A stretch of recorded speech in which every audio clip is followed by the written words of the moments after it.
What's up everybody, Coach Mills here, coming at you with a brand new Valorant video. In this video, we're going to be breaking down the brand new Valorant agent tier list and the new meta, so each and every one of you know exactly what characters are good, what characters are trash, and what characters are surprisingly underrated in this big deep dive. For mastering any of these characters is only a click away in the GameLeap description, where we have in-depth advanced guides, and I know a lot of you have been wanting advanced content, including agent courses made by a top 100 player in the links down below. So do yourself a favor, go check it out right now, but let's jump into the video. Now, kicking it off with the best of the best, the top 3 characters in the entire game listed out is 1 Omen, 2 Jett, and 3 Sova. Now, these 3 characters make up our S tier. Specifically with Omen, our first placed best character in the entire game. He had an above a 95% pick rate out of every tournament in all regions, but specifically in the top 8s of the major tournaments, he had a 100% pick rate in many of them. Now, Omen is just the best of the best when you think about controllers. Everyone knows that you absolutely need that smoke roll to smoke off long sight lines, and Omen just gets to do all that plus more. I mean, if you just look at it from face value, the fact that you can use out smokes early to, bait utility from the enemy team and then get more smokes back later is something that other controllers just can't compete with unless you gave them a whole bunch of smokes in their bank. Now, the thing is, it doesn't really stop there, because Omen could also set up a ton of plays. Specifically, we saw tons of retakes being executed with Omen's Paranoia. We would Paranoia one area and then the team would aggressively challenge that area. Think about like retaking specifically A on Haven, where you can Paranoia from CT, you could Paranoia Hell, and you have people drop from Heaven onto Hell. That's just one example, but we just saw this all over the place where Omen allowed you to confirm kills and take space all from a controller role. So he just does so many different things while also being this essential character. That's why he has such a damn high pick rate. And if you're looking for a character to master,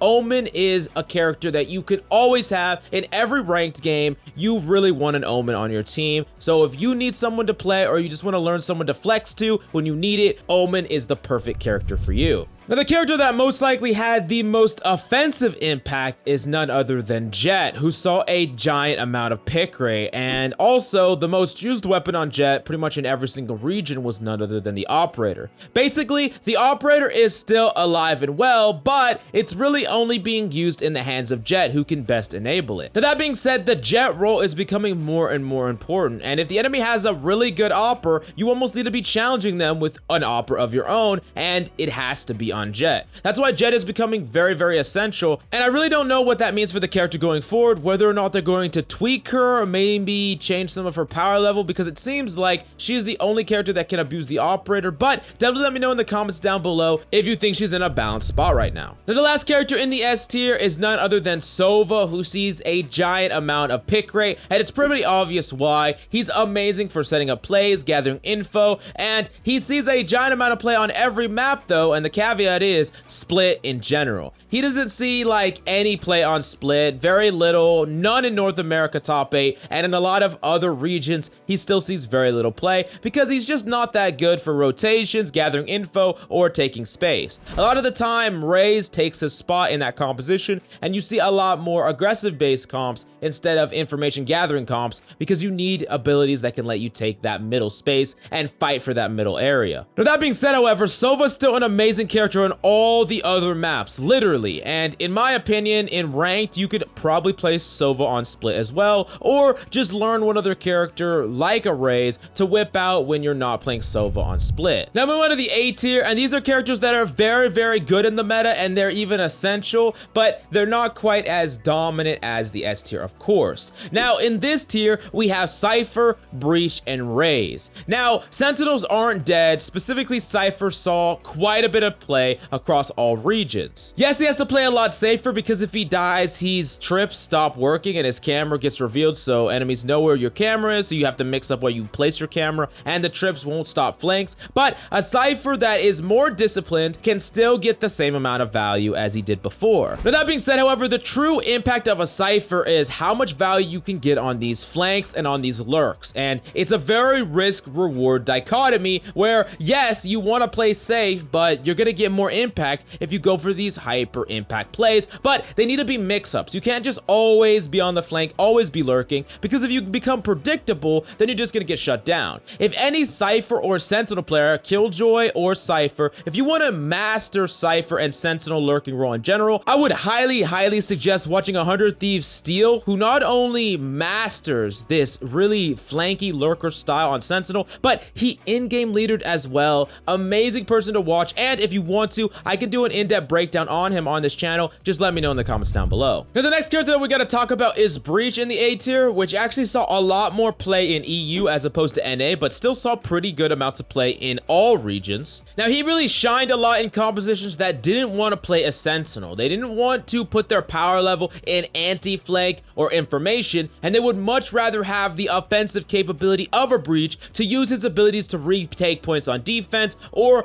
power through other compositions on attack, and that really was one of those characters that kind of enabled the double or triple duelist setups. Now, for the last character in A tier is none other than Raze, which is a character that, like I said, sees a giant amount of play on Split because she's just bonkers on that map, and she also sees a fair amount of play on Bind as well. Now, unfortunately, due to the nature of Raze, she seems like a character that you can't really one-trick on every map, because there's some maps that she just gets very little intrinsic value. Maps like Ascent, for instance, or even now Icebox. Specifically, some parts of the Icebox map are pretty hard to get Raze to work on, and some parts are strong, so we're gonna have to see how that plays out. But in general, Raze isn't a one-trick type of character, and I do think that if you want to play Raze in rank, that's fine, but I would highly suggest learning a secondary character to supplement your Raze pick for when you get the maps that she's not the best on. Now, moving on to the B tier, this is really interesting because this B tier list are characters that saw a substantial amount of play or they saw a lot of potential, but there was a huge disparity among regions. So the three characters I have in B tier was Reyna, Skye, and Phoenix. And the thing is, these three characters saw a 0% pick rate in EU top 8.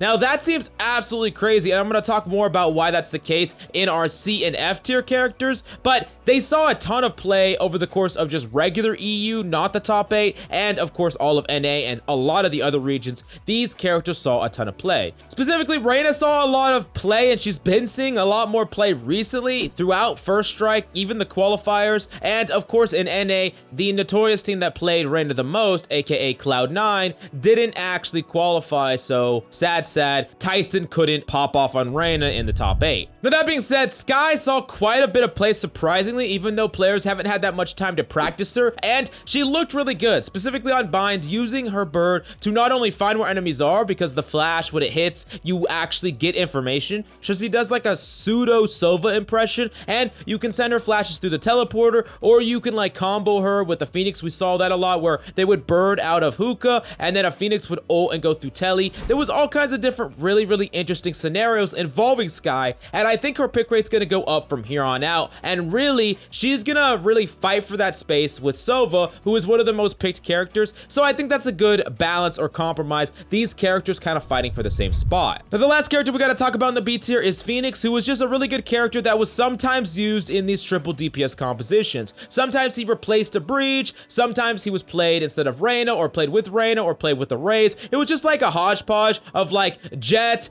Omen, and then some combination of a lot of these different duelists. Now, moving on, we gotta talk about the C tier, which things start to get really weird, especially when I'm making a direct comparison between mainly NA and mainly EU, because those are the big regions that a lot of people like to analyze and talk about. Well, the thing that's interesting is both Sage and Viper saw a lot of play in the EU finals in the EU tournament. Sage in particular was being played quite a bit by the team that won the EU tournament, which is known as one of the most, or if not the most, dominant regions in Valorant in general, and Sage was seeing quite a bit of play. Specifically on Icebox, she saw a 100% pick rate. Now, on top of that, Viper saw a surprising amount of play as well, and I really don't understand what's going on here. There's like a huge disparity disparity between NA and EU. EU is not playing Reyna, Skye, and Phoenix, and NA is not playing Sage and Viper, but the thing is like the opposite in the opposite regions, and it just goes to show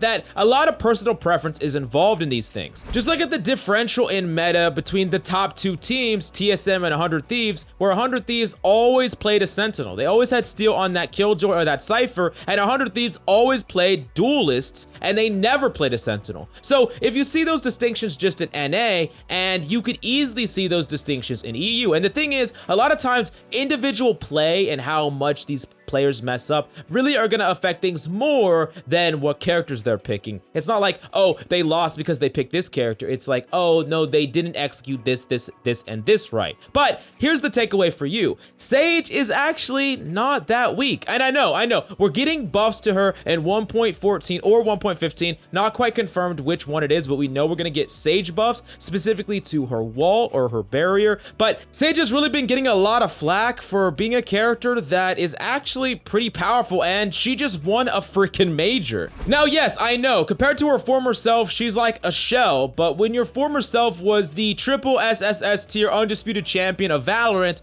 your former self is still better than quite a few characters and can still get value if you utilize her abilities in the right context. And Viper did see some play, like I said, as well, but Viper, the problem with her is she's always being played with an Omen or with the Brimstone, so in my opinion, you need to move her over to that Sentinel role, or you need to fundamentally change her to better incorporate a controller spot, and of course buff our F tier character in Brimstone. And this is the guy that saw no play in NA. He saw a little bit of play in EU, but Brimstone is just really a disappointment in general. He used to be one of the most picked characters in the game until people realized how strong Omen was, plus Omen got a couple of substantial buffs. Now the big problem with Brimstone now when you compare him directly to Omen is he barely does the smoke job, doesn't even do it as well as Omen, can't execute plays like Omen can. I mean, you could just really easily see the Chad Omen compared to the beta Brimstone.